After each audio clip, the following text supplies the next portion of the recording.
Dan tak berapa lama, pintu kamar mandi dibuka oleh si Isabella ini, men. Dan si Isabella ini, men, berjalan keluar sambil memegang pisaunya, men. Si Isabella ini, men, dibilangkan kayak nggak wajar, men. Dia ini, men, berjalan lurus saja melewati ayah tirinya ini, men, sambil memegang pisaunya ini, men. Seakan-akan dia ini macam orang kerasukan, men.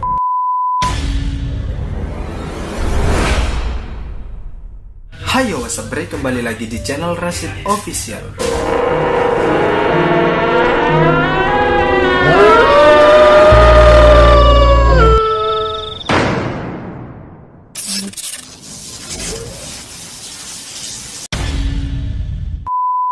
Jadi, men, di video kali ini aku mau membahas tentang seorang gadis yang baru tumbuh dewasa, men, yang tega membunuh ibu kandungnya sendiri, men. Gadis ini bernama Isabella Guzman, men. Si gadis tersebut ini, men, membunuh ibu kandungnya sendiri dengan cara paling sadis, men. Sampai-sampai gadis yang bernama Isabella ini termasuk dari salah satu pembunuhan paling sadis di dunia, men. Karena si Isabella ini, men, membunuh ibu kandungnya sendiri dengan cara menikam ibunya dengan pisau sebanyak 151 kali tikam. Men. Padahal, men, saat itu usia si Isabella ini masih berusia 18 tahun, men. Tapi si Isabella ini sudah nekat membunuh ibu kandungnya sendiri, men. Seolah-olah si Isabella ini mempunyai rasa dendam kepada ibunya ini, men.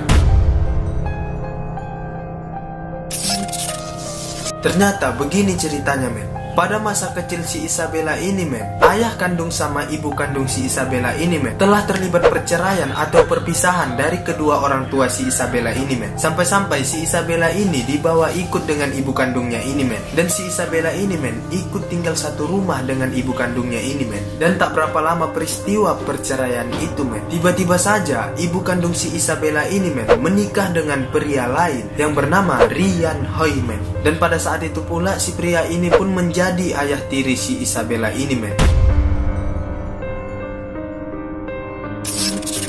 Tapi yang anehnya di sini, men, tiba-tiba saja, men, sikap si Isabella kepada ibunya ini, men, berubah begitu saja, men. Si Isabella ini sering kali bertengkar dengan ibu kandungnya ini, men. Saking kan mereka berdua ini sering bertengkar, men. Lalu ibu si Isabella ini, men, mengadu kepada ayah kandung si Isabella ini, men. Ibu si Isabella ini, men, menceritakan kepada ayah kandung si Isabella ini, men, tentang perilaku-perilaku buruk si Isabella terhadap dirinya, men. Lalu ibu kandung si Isabella ini, men, menyuruh ayah kandung si Isabella untuk menasehatinya, men. Lalu permintaan ibu kandung si Isabella ini pun dituruti oleh ayah kandung si Isabella ini, men. Keesokan harinya, men, ayah si Isabella ini menelpon si Isabella untuk berjumpa berdua, men. Dan akhirnya ayah si Isabella ini menasehati anaknya ini, men, supaya tidak berlaku kasar terhadap ibu yang udah melahirkannya, men. Dan pada saat itu si Isabella membantah nasihat dari ayahnya ini, men. Seakan-akan si Isabella ini berpikir kalau dirinya yang selalu salah, men. Lalu si Isabella ini merasa tak sepaham dengan sang ibunya ini, men. Dan beberapa hari kemudian si Isabella ini, men, mengirim email kepada ibu kandungnya ini, men. Kalian mau tahu apa yang ditulis si Isabella ini, men? Si Isabella ini, men, menuliskan ancaman kepada ibunya ini, men. Ancaman itu bertuliskan dengan tulisan "Anda akan membayarnya". Seolah-olah, men, si Isabella ini merasa dirinya tidak diperlakukan baik oleh ibu kandungnya ini, men. Karena hal tersebut ini, men, ibu kandung si Isabella ini, men, merasa ketakutan dan menelpon pihak kepolisian, men. Dan tak berapa lama dengan kejadian itu, men, rupanya memang betul yang tertulis dalam email tersebut itu, men. Jadi di sini diceritakan sekitar pukul jam 9 malam, men, ibu kandung si Isabella ini baru pulang dari tempat kerjanya, men. Dan pada saat itu, men, ayah tiri dari si Isabella ini yang bernama Ryan Hoy kebetulan sedang berada di rumah tersebut, men. Jadi ketika si Ryan Hoy ini sedang duduk di ruang tamu, men, tiba-tiba saja si Ryan Hoy ini mendengar suara jeritan dari ibu kandung si Isabella ini, men. Suara jeritan itu, men, berasal dari ruangan kamar mandi yang berasal dari lantai atas, men. Lalu si Ryan Hoy ini pun terus menghampiri ibu kandung si Isabella ke kamar mandi itu, men. Dan begitu sampai di ruangan kamar mandi, men, tiba-tiba saja, men, si Ryan Hoy ini melihat sebuah darah yang mengalir di pintu ruangan kamar mandi tersebut ini, men. Kamar mandi itu, men, dikunci si Isabella dari dalam, men. Dan tak berapa lama pintu kamar mandi dibuka oleh si Isabella ini, men. Dan si Isabella ini, men, berjalan keluar sambil memegang pisaunya, men. Si Isabella ini, men, dibilangkan kayak nggak wajar, men. Dia ini berjalan lurus saja melewati ayah tirinya ini, men, sambil memegang pisaunya ini, men. Seakan-akan dia ini macam orang kerasukan, men. Setelah melakukan aksi kejamnya itu men, si Isabella ini melarikan diri ke sebuah minimarket men, yang dekat dari rumahnya untuk membersihkan dirinya dari percikan-percikan darah tadi men. Lalu dia ini ditanya kan sama petugas minimarket tersebut men. Lalu si Isabella ini berbohong kepada petugas minimarket tersebut men. Si Isabella ini men mengaku bahwa dirinya telah diperkosa men, dan dia meminta izin kepada petugas tersebut ini men untuk menyuci rambutnya serta badannya dari percikan-percikan darah yang tadi men. Lalu si Isabella ini men masuklah dia ke ruangan wastafel men, dan mengganti baju dia men. Namun si Isabella ini meminta kepada petugas minimarket untuk tidak menelpon polisi dan menolak untuk diantarkan pulang men.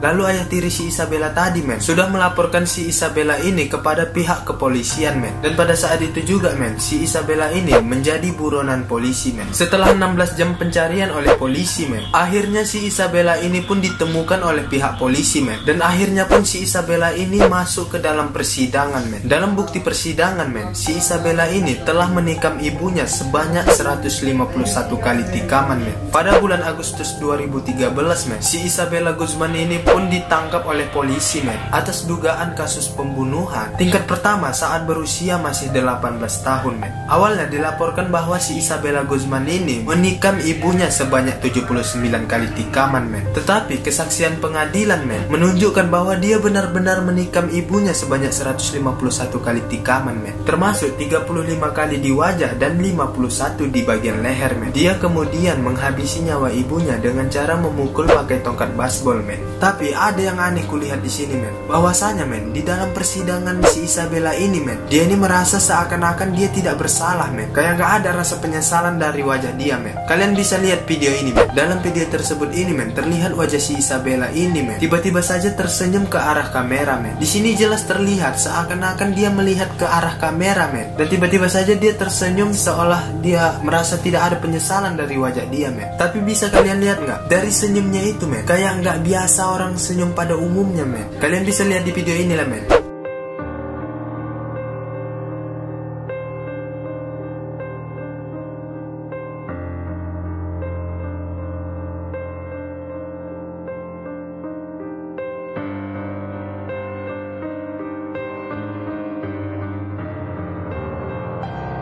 Dan ada satu rekaman video lagi men menunjukkan bahwa si Isabella ini tiba-tiba saja menoleh ke arah samping, seakan-akan dia ngasih tahu ke kamera bahwa dia saat itu sedang menangis men, atau sedang bersedih men. Kita nggak tahu apa maksud dari si Isabella ini men. Di rekaman video pertama dia menunjukkan bahwa wajahnya tersenyum men, tapi di rekaman video kedua men dia menunjukkan seolah-olah dia sedang menangis men, atau sedang bersedih men. Namun ada seorang hakim yang membilang kalau si Isabella Guzman ini men memiliki kelainan jiwa men. Tapi mungkin aja men si Isabella ini memiliki kelainan jiwa men, seperti yang kita lihat di video yang tadi men, bahwasanya si Isabella ini tiba-tiba saja tersenyum dan tiba-tiba saja menunjukkan bahwa dirinya sedang bersedih atau menangis men. Kalau menurut kalian men, apakah benar si Isabella ini memiliki kelainan jiwa atau gangguan jiwa, atau dia memang merasa benci kepada ibunya men karena telah bercerai dengan ayah kandungnya dan rela menikah lagi dengan pria lain men? Kalau kalian tahu jawabannya men, kalian bisa tulis di kolom komentar di bawah ini men. Mungkin sampai sini saja pertemuan kita di video kali ini men. Jika kalian suka dengan video saya ini men, kalian bisa like, comment, dan subscribe, dan share ke teman-teman kalian semua men di channel saya Rashid Official. Bye.